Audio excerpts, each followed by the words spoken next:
नमस्कार, मैं हूं आपके साथ अभिषेक पुंडीर। भारत की एक महत्वाकांक्षी योजना है जिसका नाम है एमका, मतलब एडवांस मीडियम कॉम्बैट एयरक्राफ्ट।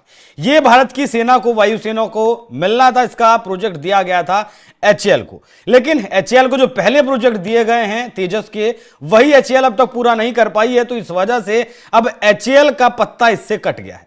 ये जो हमारी वायुसेना को 5वीं पीढ़ी की स्टेल्थ क्षमता वाला फाइटर जेट एचएएल देने वाली थी, इस प्रोजेक्ट में अब एक बड़ा ट्विस्ट सामने आया है। हिंदुस्तान एरोनॉटिक्स लिमिटेड, एचएएल के नाम से जिसे आप जानते हैं, वो बोली की प्रक्रिया से ही उसे बाहर कर दिया गया। यह फैसला तकनीकी विशेषज्ञता, मैन्युफैक्चरिंग क्षमता, ऑर्डर बुक और वित्तीय मजबूती के आधार पर लिया गया है। एचएएल जो पहले से ही तेजस मार्क 1A और एडवांस तेजस जैसे प्रोजेक्ट में देरी का सामना कर रही है, इसी को लेकर फटकार भी इसे एचएएल को इससे पहले लग चुकी है। अब एमका से बाहर हो गई है, लेकिन बड़ा सवाल यह है कि एचएएल के साथ ऐसा हुआ क्यों। एमका भारत का सबसे बड़ा मिलिट्री R&D प्रोग्राम है, जिसमें stealth feature, AI integration, long range targeting, unmanned system के साथ सहयोग, रडार से बचाव, सरफेस स्ट्राइक क्षमता, 2.15 मैक्स स्पीड, 27,000 किलोग्राम तक के पेलोड ले जाने की क्षमता, रडार और सुपर क्रूज मिसाइलें ले जाने की क्षमता रखने वाला एक फाइटर जेट 5वीं पीढ़ी का भारत को बनाना था, जिसके लिए एचएएल को इसका ठेका दिया गया था। लेकिन एचएएल इसकी शुरुआत में ही बाहर हो गया है। शुरुआत में 120 जेट्स देने का ऑर्डर अब दिया गया है और पहली डिलीवरी 2035 तक अपेक्षित है। भारत में बोली में 7 कंपनियों ने हिस्सा लिया था, लेकिन आखिर में कंपनी जो है वो Tata advance system limited, Larsen and Toubro और भारत फोर्ज इसके लिए शॉर्टलिस्ट हुई।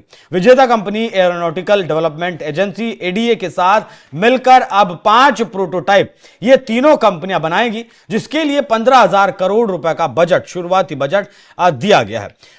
एचएएल भले एमका से बाहर हो गई हो, लेकिन यह कंपनी अभी भी कई महत्वपूर्ण प्रोजेक्ट्स पर काम कर रही है। मौजूदा वक्त में एचएएल लगभग 10 से 12 प्रमुख प्रोजेक्ट संभाल रही है, जैसे एलसीए तेजस मार्क 1A और LCA Tejas mark 1-2, HAL TEDBF twin engine deck based fighter, SU-30 MKI upgradation, IMRH Indian multi role helicopter. इस तरीके से 10-12 प्रोजेक्ट पर फिलहाल एचएएल काम कर रहा है, लेकिन अभी शायद एचएएल को और काम करने की जरूरत है। हालांकि एचएएल के साथ मिलकर फ्रांस की कंपनी है, सैफरन इंजन बनाने वाली कंपनी है, उसने भी करार किया है और वो भी इसके साथ मिलकर अब काम करने वाली, क्योंकि तेजस में अमेरिका का जीई कंपनी का 404 इंजन लगने वाला था और उसे अमेरिका लगातार उसमें देरी कर रहा है, उसे वक्त पर नहीं दे रहा है, टाल मटोल करता है, जिससे कि भारत का यह प्रोजेक्ट लेट हो सके। इसी लिहाज से अब एमका का जो प्रोजेक्ट है उसे प्राइवेट सेक्टर को दे दिया गया, प्राइवेट कंपनियों को इसे दे दिया गया है। बाकी अगर बात करें फ्रांस की प्रमुख एरोस्पेस कंपनी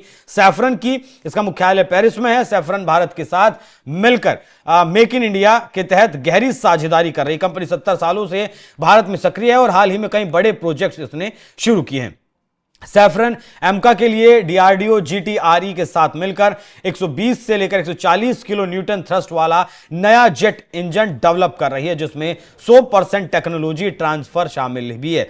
मतलब ये टेक्नोलॉजी भारत को भी मिलेगी, सिर्फ इंजन नहीं बनाया जाएगा। तो आने वाले वक्त में भारत के लिए इंजन बनाना बहुत ज्यादा आसान हो जाएगा। इसके अलावा सफल जॉइंट एडवेंचर सैफरन और एचएएल के बीच चल रहा है। IMRH और DBMRH हेलीकॉप्टर के इंजन बना रहा है। तो बहुत सारे प्रोजेक्ट ये भी भारत में मिलकर बना रहा है। बाकी राफेल के M88 इंजन का MRO भी शुरू हो चुका है। BEL के साथ हैमर स्मार्ट वेपन का जॉइंट वेंचर भी है।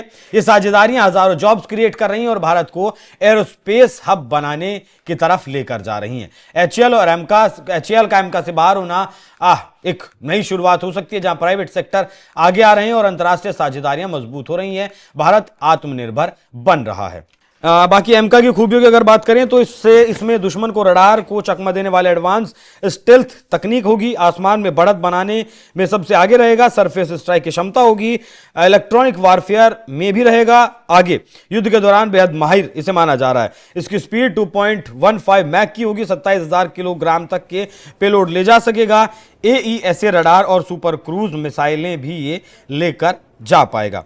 तो भारत का जो महत्वाकांक्षी प्रोजेक्ट है एमका का, वो जल्द ही अब पूरा होने वाला है, क्योंकि प्राइवेट सेक्टर उसमें आ चुके हैं और साथ में सैफरन के साथ मिलकर भी इसमें काम किया जा रहा है। तो 2035 तक संभावित है कि भारत को पहली खेप एमका की मिलनी शुरू हो जाए और भारत उस वक्त पूरी तरीके से फिर आत्मनिर्भर हो जाएगा। उसे भारत को फिर किसी भी देश से फाइटर जेट या फिर हेलीकॉप्टर्स खरीदने की जरूरत नहीं पड़ेगी। साथ में भारत की ताकत का अंदाजा आप इस बात से भी लगा सकते हैं कि अमेरिका और इजराइल अब भारत में आ रहे हैं कि आप हमारे लिए हथियार बनाइए। भारत के साथ 100% टेक्नोलॉजी ट्रांसफर करके ये देश अपने लिए हथियार भारत में बना रहे हैं। इससे पहले भारत की अगर बात करें तो 30,000 करोड़ से ज्यादा का हथियार भारत ने पिछले साल एक्सपोर्ट किया और 2030 तक इस आंकड़े को 50,000 करोड़ तक लेकर जाना है। तो भारत इस सेक्टर में, डिफेंस के सेक्टर में लगातार आत्मनिर्भर हो रहा है। बाकी HAL की जिस कमी की वजह से जो प्रोजेक्ट पूरा नहीं कर पाया, उस वजह से जिस तरीके से HAL को बाहर किया गया, उस पर आप लोगों की क्या राय है कमेंट बॉक्स में जरूर बताइएगा। नमस्कार।